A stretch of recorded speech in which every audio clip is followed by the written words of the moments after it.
അമ്പുകുത്തിമല എന്നറിയപ്പെട്ടിരുന്ന സ്ഥലം ഉണ്ടായിരുന്നു. ഇന്ന് എടക്കൽ ഗുഹ. ഇന്ന് എന്ന് പറഞ്ഞാൽ വർഷങ്ങളായിട്ട് പേര് എടക്കൽ ഗുഹ തന്നെ.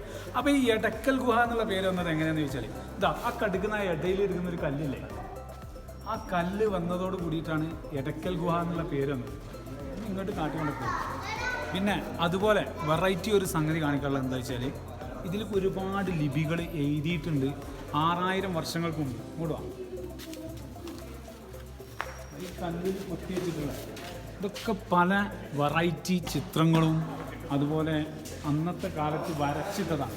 ഈ ഗുഹക്കുള്ളിൽ പലരും താമസിച്ചിട്ടുണ്ട് എന്നാണ് പറയപ്പെടുന്നത്. നമ്മളിവിടെ അതുപോലെ മഴ പെയ്ത് കഴിഞ്ഞാൽ വെള്ളം താഴേക്ക് പോകാനുള്ളൊരു സെറ്റപ്പ്, ഇതൊക്കെ നമ്മൾ ഈ ഗുഹക്കുള്ളിലുള്ളൊരു സംഭവമാണ്. പിന്നെ എന്താ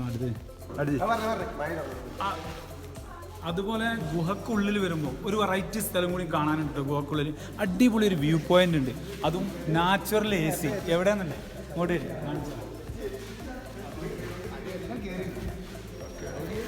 ഇതിലങ്ങനെ ചാടി കളിക്കുന്നുണ്ട്.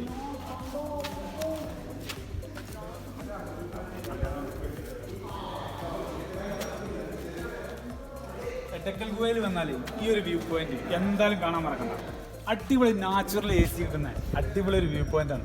ഇതൊക്കെയെന്ന് പറഞ്ഞാൽ ഒരിക്കലും ഒരാളെ കൊണ്ട് ചെയ്യാൻ കഴിയുന്ന സംഗതിയല്ല കേട്ടോ. ഇത്രയും കാണേണ്ട കാഴ്ചയാണ്. നമ്മളെല്ലാവരും പറയാറുണ്ട് വയനാട്ടിൽ പോയാൽ. പക്ഷേ വയനാട്ടിൽ പോയാലും നമ്മൾ കാണാത്തൊരു കാര്യമാണ് എടക്കൽ ഗുഹ.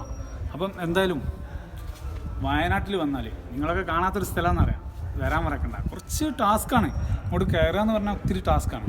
അതിനെക്കുറിച്ചിട്ട് നമ്മൾ കാണിച്ചു തരാം. സാറ് പോട്ടെ.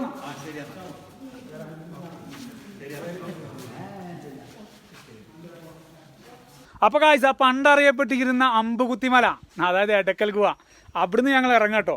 സംഗതി ടാസ്ക്കാണ്, ഒന്നും പറയാനില്ല. നമ്മളൊക്കെ നാട്ടിൽ നിന്ന് പോരുമ്പോൾ എല്ലാവരും വയനാട് കാണാണ്ട് റിസോർട്ട് എടുക്കാണ്ട് കാര്യം ഇതുപോലത്തെ കുറച്ച് വൈബൊക്കെ അനുഭവിക്കണമെങ്കിൽ അത് കണ്ടിട്ടില്ലേ വൻ നഷ്ടാട്ടോ.